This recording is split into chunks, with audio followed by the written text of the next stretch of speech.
Chapter 1, the playfulness of God and the poison of religion.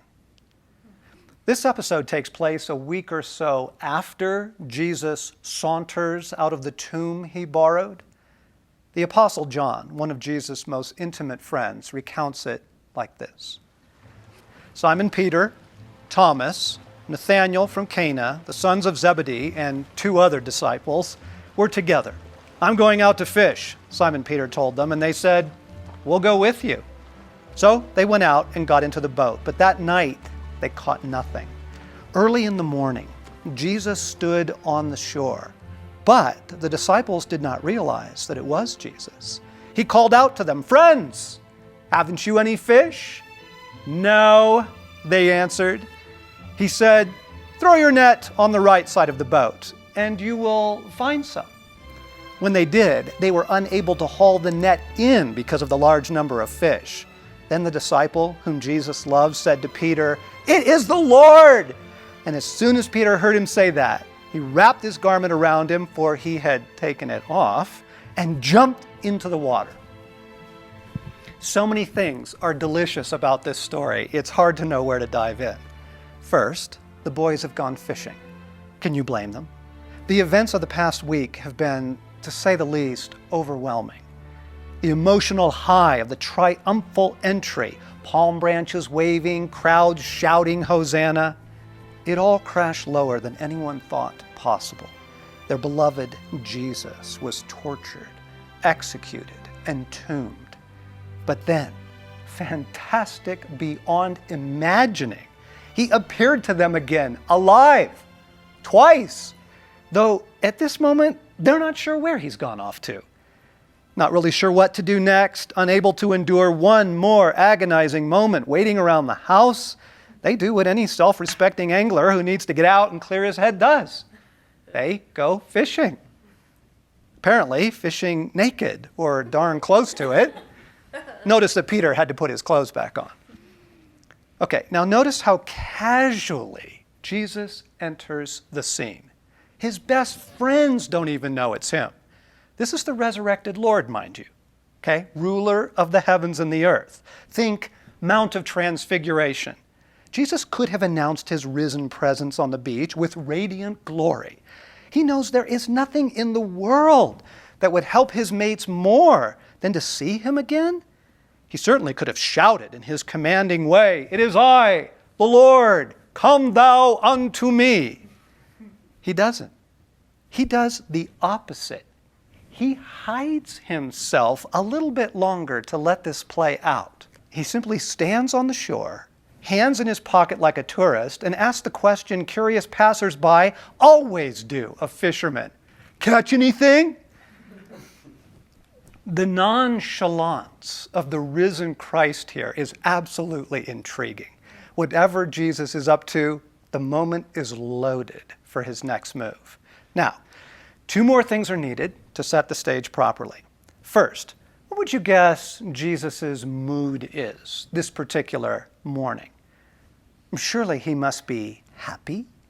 The man has conquered death, ransomed mankind, been restored to his Father, his friends, and the world he made forever. He is in the afterglow of the greatest triumph, of the greatest battle in the history of the cosmos. I'm going to venture that he is one mighty happy man, okay? But not the fellas.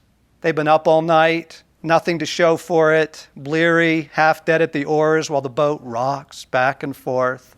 They could use some cheering up.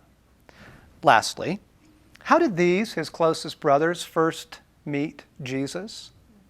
It was right here, along the shore of this very lake, possibly this very spot, knowing how fishermen like to keep their boat near their favorite hole, right? That first compelling encounter also involved the fellow skunked after a night of fishing. It too began with a seemingly random instruction.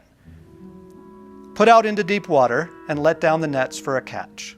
When they had done so, they caught such a large number of fish that their nets began to break. So they signaled their partners in the other boat to come and help them. And they came and filled both boats so full that they began to sink.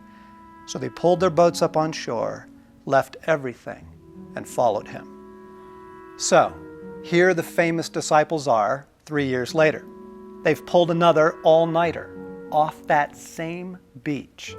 The boys are skunked again, and Jesus does it again. Try the other side. Again, the nets are bursting. It's how he lets them know it's him. This has all the wink of an inside joke. Do you see the playfulness of Jesus? His timing, the tension, his hiddenness, a tourist-like question, the same lame suggestion from somebody they think knows nothing about fishing, and then bang, the catch. And the boys are hooked again. This is a beautiful story, made so much richer because of the playfulness of Jesus. Any way you look at it, it's a beautiful story. Playful, funny, so human, so hopeful, so unreligious. And it is that particular quality that gives the passage its true character and gives us an essential for knowing Jesus as he is. The man is not religious. If he were, the story would have taken place in a religious setting, the temple, right? Or at least a synagogue, and Jesus would have gathered them for a Bible study or a prayer meeting. Jesus doesn't even show up at the temple after his resurrection. He's at the beach, catching his boys fishing, filling their empty nets, and then having them to breakfast. And now we come to the poison of religion. Jesus healed a man on a Sabbath. That pushed his enemies over the top. They decided to kill him. The account takes place early in the Gospel of Mark. Another time he went into the synagogue, and a man with a shriveled hand was there. Some of them were looking for a reason to accuse Jesus, so they watched him closely to see if he would heal him on the Sabbath. Jesus said to the man with a shriveled hand, "Stand up in front of everyone. Which is lawful on the Sabbath, to do good or to do evil, to save life or to kill?" But they remained silent. He looked around at them in anger and deeply distressed at their stubborn hearts, said to the man, "Stretch out your hand." He stretched it out, and his hand was completely restored. And then the Pharisees went out and began to plot with the Herodians how they might kill Jesus. Really? Because he healed a man on the Sabbath. What do we have here? After all the nonsense that is repeated about Jesus being a gentle peacemaker, reading the Gospels is really quite a shock. We discover a Jesus who is in fact frequently embroiled in conflict, most of which he provokes himself, like healing on the Sabbath. And every single one of those conflicts is with very religious people. Not one hostile encounter involves a pagan, not at least until the Roman troopers get a hold of him, but it was the religious establishment that handed Jesus over to them. If you were reading the Gospels without bias or assumption, you would have no trouble whatsoever coming to believe that religion is the enemy or in the hands of the enemy. Jesus' opponents are all people we would consider to be highly invested in doing religion right. They certainly considered themselves to be so. You will want to keep this in mind if you would know Jesus really. For to come to know Jesus intimately, as he is, as he wants to be known, is to release a redemptive landslide in your life. There will be no stopping the goodness.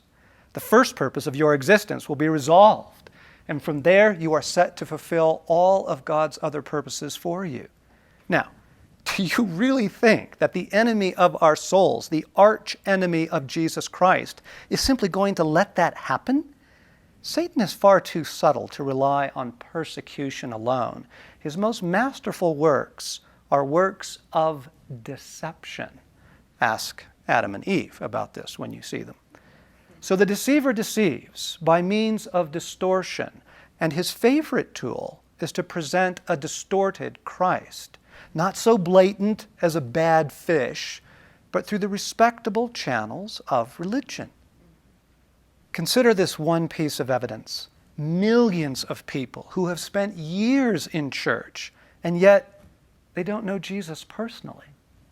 Their heads are filled with stuffing about Jesus, but they do not experience him, not like the boys did on the beach.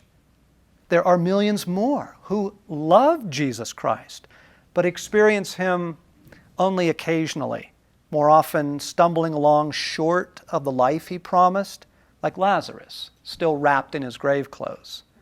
Can anything be more diabolical? Jesus healed a man on the Sabbath.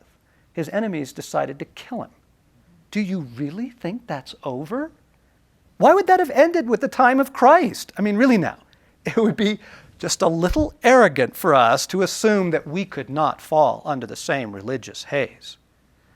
And thus, George MacDonald, that old Scottish prophet, asks, how have we learned Christ? It ought to be a startling thought that we may have learned him wrong. It is a startling thought. That must be far worse than not to have learned him at all. His place is occupied by a false Christ, hard to exercise. Hard to exercise indeed, because religion gives the impression of having Christ while it inoculates you from experiencing the real thing. Most wicked.